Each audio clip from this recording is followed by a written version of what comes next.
안녕하세요. 백두산 금융연구소의 백두산입니다. 2월 16일 수요일 아침 9시 23분입니다. 어젯밤 미국은 급등 마감을 했습니다.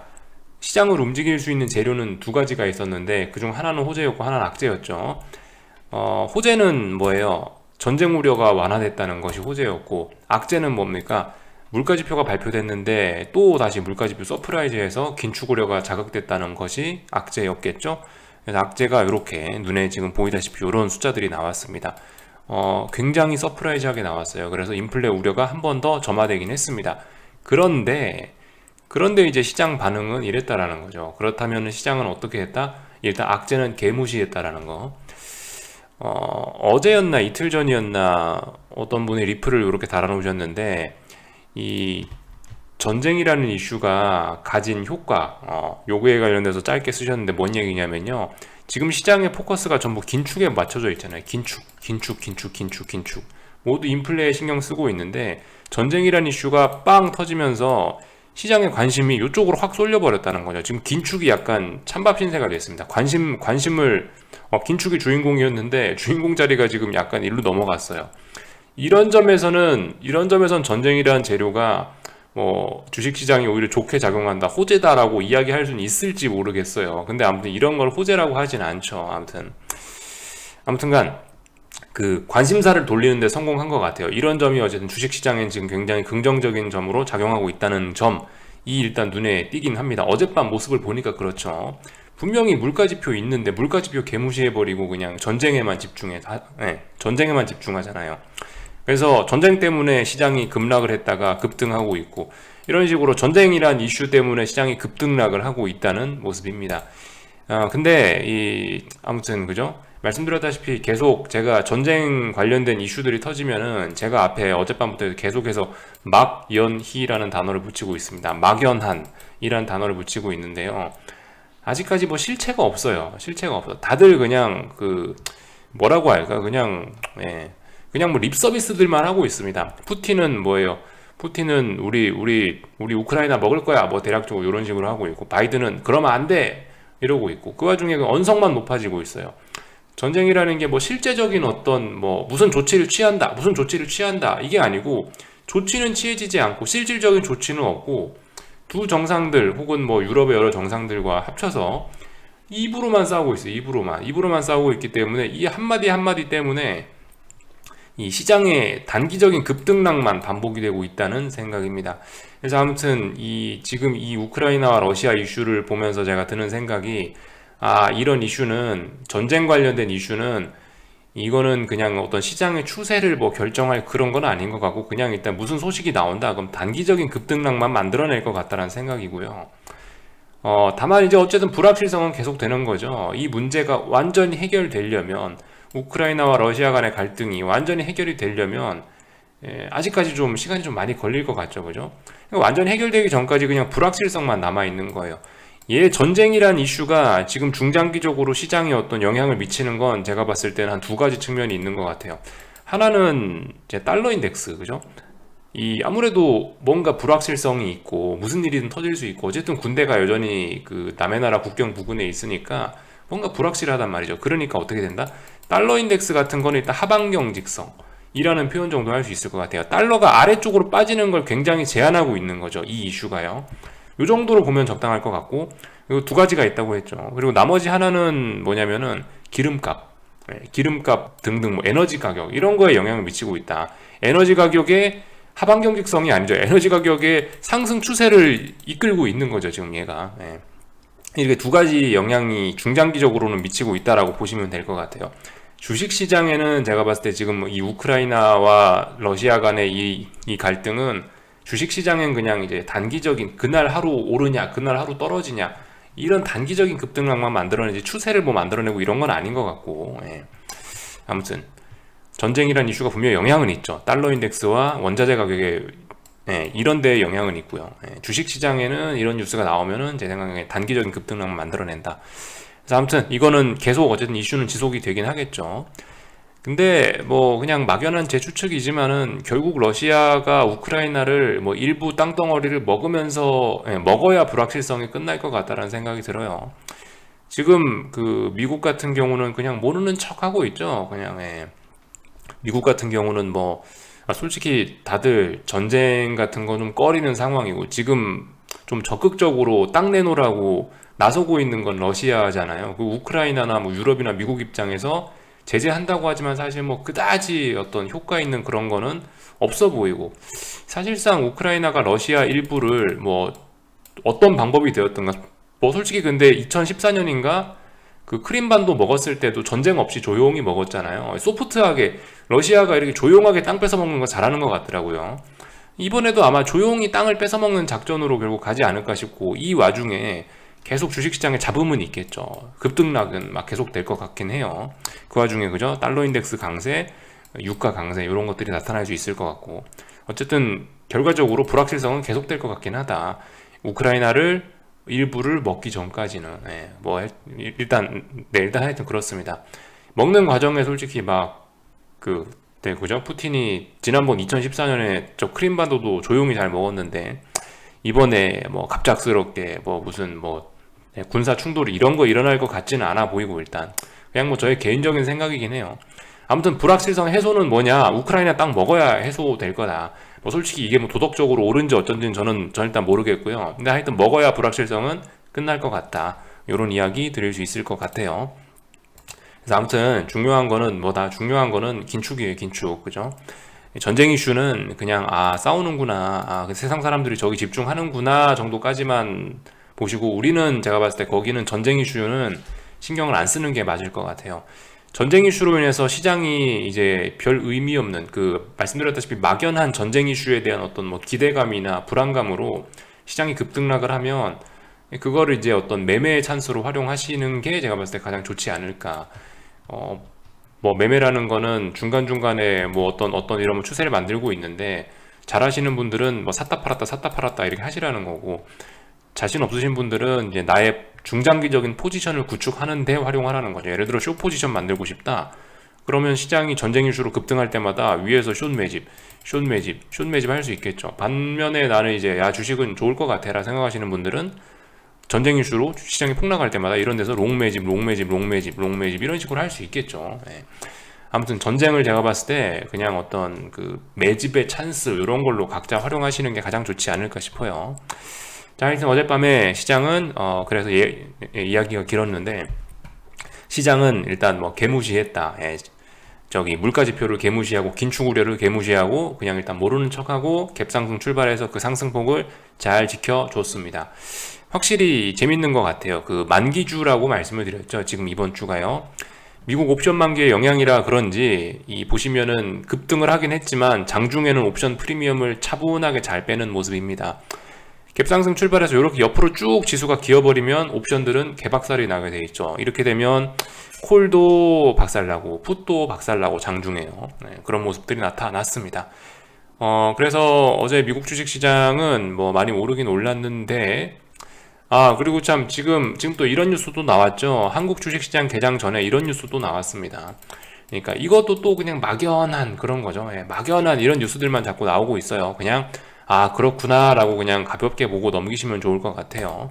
그래서 아무튼 뭐 이런 것 정도 이야기했고, 미국은 그래서 일단 어젯밤 반등 나왔는데, 지금 솔직히 뭐 S&P는 이제 박스권 한가운데 있으니까 드릴 이야기 없고, 나스닥은 그래도 좀 위쪽 박스권 상단 부근에 왔으니까 뭐 그죠, 여러분들이 뭔가 뜻을 펼치시고 싶으신 분들은 물론 이제 그 가장 좋은 건 이제 저항 부근에 왔을 때, 최대한 저항 부근에 왔을 때, 반등이 올라왔을 때 뭐 숏 포지션 매집하는 게 좋겠지만, 아무튼 뭐 일단 박스권을 못 넘어간다라는 생각 가지고 이 위에서 숏 매집하실 분들은 이 부근에 왔으면 조금씩 뭔가 숏 포지션 매집 정도는 일단 하는 게 맞지 않을까 싶어요. 일단 하락 추세고 위에 쌍고점 만들어 놨으니까 반등 올라오면 반등 시 매도 전략이 정석이죠. 요런 이야기 드렸고, 지난번에 제가 드렸던 이야기도 잊으시면 안 되겠습니다. 예를 들어 숏 포지션 또 올라오니까 또 긴장된다 이러시는 분들이 계실 텐데, 요렇게 지금 선을 그어보면 여기 고점과 고점 연결해보면 요렇게 추세선 떨어질 거 아니에요. 이 부근에 오면 뭘 하시든지, 하여튼 이런 거 지금 여기 넘어가냐, 지금 여기는 이런 추세선 넘어가냐, 아니면 지금 여기 위에 있는 이런 저항대를 넘어가냐가 어쨌든 그런 게 숏포지션에 지금 중요한 거지. 그리고 여기 14,700이라는 저항 넘어가냐 이런 게 중요한 거니까. 예. 아무튼 이런 자리들에 왔을 때만 잘하면 될 것 같고요. 지금 같은 경우는 어쨌든 뭐 차분하게 조금씩 반등 올라왔네 어젯밤에. 그러니까 뭐 매집, 숏 포지션 매집 이런 거 조금씩 해보시는 게 맞을 것 같아요. 아무튼 뭐 S&P는 이렇게 가운데 있는 거는 딱히 뭐 아무것도 안 하셨으면 좋겠고. 하여튼 그래가지고 지금 계속 미국 주식시장이 뭘 하고 있다? 말씀드렸다시피 월요일날 말씀드렸다시피 결과적으로 이번 주 다음 주 이거 박스권 내에서 테스트할 것 같다고요. 그죠? 전저점 만들어내고 여기 안에서 이제 하락인자로 갈 거냐 아니면은 다시 반등해서 또 위쪽으로 회복을 할 거냐 이거 결정할 거라고요. 근데 이거 시간이 오래 걸릴 것 같다고요. 뭐 이번 주 만기주고 또 그리고 중요한 지지선이고 중요한 저항이니까 테스트하는데 시간 오래 걸리겠죠. 그러면은 또 뭐 보나마나 다음 주까지 시간 까먹을 것 같기도 하고. 예, 그래서 하여튼 뭐 기다려보자. 지금 결과적으로 미국 주식시장이 뭐 위아래로 난리를 부리고 있지만 지가 그래봐야 박스권 안에서 놀고 있는 거고, 박스권 안에서 지가 아무리 열심히 해봐야 여기서 잘해야 되고 여기서 잘해야 되죠. 여기서 잘해야 넘어갈 수 있고 여기서 잘해야 붕괴시킬 수 있는 거죠. 그러니까 우리가 지금 이런 거에 뭐 하루하루 뭐 스트레스 받고 이럴 필요 자체가 없는 거예요. 그러니까 이런 과정 안에 와 있습니다. 시간 걸릴 수 있을 거예요. 아무튼 아직까지는 박스권 안에서 특별히 할 말 없는 구간 안에서 왔다리 갔다리 하고 있습니다. 예, 그래서 여기까지 봤고, 그죠? 어젯밤 하여튼 다들 전쟁이란 이슈에 주목을 했어요. 그래서 보시면 유로화는 강세로 마감을 했고요. 다만 이제 채권 시장 같은 경우는 하긴 뭐 채권 시장도 뭐 그랬다라고 볼 수도 있겠죠. 예. 채권 시장 같은 경우 어제 금리가 또 다시 많이 올랐습니다. 하긴 뭐 어제 금리의 상승은 자연스럽다라고 볼 수 있겠네요. 그죠? 여러 가지 측면에서 어제 이제 금리를 끌어올린 요인 두 가지가 있겠죠. 어제 금리를 끌어올린 이런 두 가지 요인이 있을 거예요. 하나는 전쟁 우려 완화로 해서 위험자산 선호가 약해졌다라는 거. 예, 이게 일단 금리를 끌어올린 첫 번째 요인이 될 수 있을 거고, 그리고 여기에 엎친 데 더해갖고 PPI가 발표됐는데 물가지표가 굉장히 서프라이즈하게 나왔다는 거, 긴축 우려가 자극되고 있다는 것도 금리를 끌어올리는데 한몫을 했습니다. 그죠? 예, 그래서 금리 같은 경우는 2%를 강하게 돌파한 차겠고 금리의 상승세는 더욱더 가속화될 것으로 보입니다.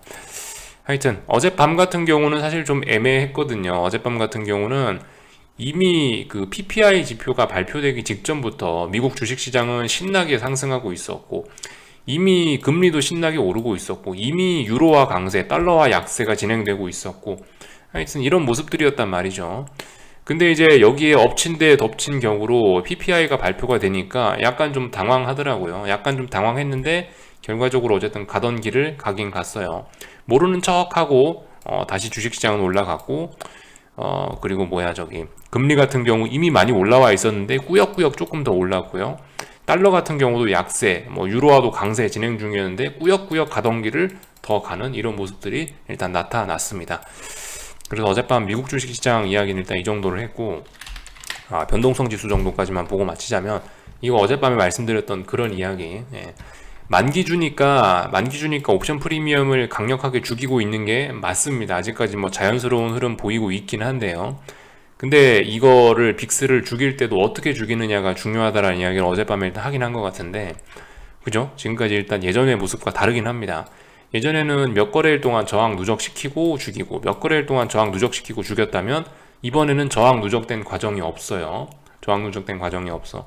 저항 누적된 과정이 없이 이렇게 죽어버리면은 이거는 조정일 가능성이 좀 높아지지 않겠냐, 이런 식으로 일단 이야기를 드렸거든요. 일단은 저는 이렇게 내려오는 건 여기 어딘가 저점을 좀 굉장히 높일 것 같다라는 생각이 들고 있습니다. 물론 이제 그건 지켜봐야 되긴 하는데, 일단은 이런 거는 빅스가 올라갔으면 하는 입장에서는 일단 오히려 긍정적인 것 같다라는 생각이 들어요. 위에서 저항이 자꾸 누적되는 게 사실 더 짜증나는 일인데, 빅스 UVXY 보시는 분들 입장에서 자꾸 저항 누적되는 게 더 짜증나는 일일 텐데, 차라리 속 시원하게 이렇게 꺾여버리면은, 확 꺾여버리면, 예, 잘 안 죽을 가능성이 일단 더 높다라고 보고는 있습니다. 그래서 일단 이 정도 이야기를 드렸고, 미국 주식시장하고 금리 이야기 다 했죠. 예. 하여튼 뭐 다른 특별한 뉴스는 없는 것 같고, 예, 그죠? 볼만한 거 다 봤습니다. 한국 주식시장 오늘 뭐 해야 되겠습니까? 365 테스트를 또 하고 있네요. 그죠? 365에 대한 지지와 저항 테스트하고 있는데 지금은 365가 저항이죠. 예, 저항이니까 그 저항을 또 다시 테스트하고 있습니다. 넘어갈지 안 넘어갈지 모르겠고 하여튼 종가 쳐다보시면 되겠죠. 종가 쳐다보시면 될 것 같고요. 오늘 이거 이제 못 넘어가면은 좀 이제 또 피곤해질 수 있을 겁니다. 여기서 저항으로 또다시 365가 붕괴되면 좀 피곤할 수 있을 거예요. 반등시 매도 전략이 일단 기본이겠죠. 반등시 매도 전략 기본일 거고, 그리고 어제 같은 경우는 여기 저점 비교해 보시면 2월 7일 저점이 364.65였거든요. 근데 어제 보시면 저점이 358.9니까 저점도 일단 낮아지긴 낮아졌어요. 단기적인 측면에서도 지금 하락 추세입니다. 일단 반등은 일단 끝났다라고 보고, 단기적인 여기 좁은 요 구간 안에서만 봐도 일단은 저점이 조금씩 낮아지고 있는 이런 상황이기 때문에 일단 그죠? 일단 지금도 뭐 반등시 매도 전략이 일단 맞긴 맞다고 보시면 될 것 같아요. 내려오고 있잖아요, 그죠? 내려오고 있으니까 반등시 매도 전략. 그리고 365가 저항이니까. 물론 이제 저는 이제 대충 365라고 표현을 드리는데 정확하게 이야기하면 365가 아니죠. 정확하게 이야기하면은 제가 봤을 때 요날 종가가 정확해요. 2월 4일날 종가가 정확한 기준이긴 할 겁니다. 66.4 그죠? 66.4인데 아무튼 뭐 지가 뭔 생각이 있으면 365 오늘 붕괴시킬 것 같아요. 그래서 365 그냥 대충 기준 봐도 그다지 뭐 문제는 없을 겁니다. 365 테스트 오늘 할 거다 뭐 이런 이야기. 그리고 코스닥 시장 같은 경우는 일단 오늘 반등을 하긴 했는데 이미 뭐 어제 살아나고 싶으면 코스닥 시장이 힘차게 살아나고 싶으면 어쨌든 어제 뭐 전쟁 위기건 어쨌든 간에 일단 어제 중요한 자리였으니까 지켜줬어야 되는데 일단 중요한 자리 박살낸 상황이라 오늘 뭐 반등을 하고 어쩌고저쩌고 해도 별 의미는 없을 것 같고 뭐 했어요 이것도 반등시 매도 전략이겠죠. 뭐 특별히 드릴 이야기는 없습니다. 하여튼 여러분들 아직까지 급하게 막 움직일 건 아닌 것 같고요. 왜냐 말씀드렸다시피 미국이 아마 좀 시간이 걸릴 거다. 이거 미국이 박스권 테스트하는 시간이 걸릴 거다. 아래쪽으로 갈 거냐 위쪽으로 갈 거냐 시간이 걸릴 거기 때문에 지금 막 급하게 당장 오늘 뭘 해야 되고 막 그럴 필요는 없을 것 같아요. 어쨌든 요즘 같은 때에 저는 솔직히 웬만하면 아무것도 안 하고 이렇게 그냥 시간 보내는 게 제일 좋을 것 같고, 굳이 나는 이제 뭔가 컴퓨터 앞에 매일매일 앉아있고 주식을 매일매일 본다라고 한다면 이제 기간이 좀 길다라고 생각되거든요. 매일매일 조금씩 나는 오늘도 한 그루에 사과나무를 심는다 이런 기분으로 반등 올라오네 뭐 포트폴리오의 5% 진입 포트폴리오의 5% 진입 5% 진입 이런 식으로 하면은 그죠? 시간 오랫동안 천천히 매집할 수 있겠죠. 지금을 어쨌든 매집의 찬스 이런 걸로 활용하시는 게 좋지 않을까 싶어요. 아무튼 말씀드렸다시피 이게 시장이 움직이기 시작하면 이제 변동성이 커지기 때문에 중간에 따라붙는 게 장난 아닌 게 어렵다고요. 이거 잘 안 되시는 분들은 이렇게 저처럼 이렇게 변동성이 줄어 있을 때, 지금 같은 때 답답하잖아요. 보고 있으면 깝깝하잖아요. 이런 상황에서 차분히 지지와 저항 찾으시면서 이런 상황에서 뭔가 조금씩 이제 나만의 그죠? 하여튼 뭔가 이런 포지션 구축을 지금 자리에서 해놓으면 좋긴 하다고요. 근데 이게 어쨌든 당장 이렇게 되는 게 아니고 이 지루함은 더 이어질 수 있죠. 그러니까 아무튼 뭐 천천히 해보자고요. 천천히.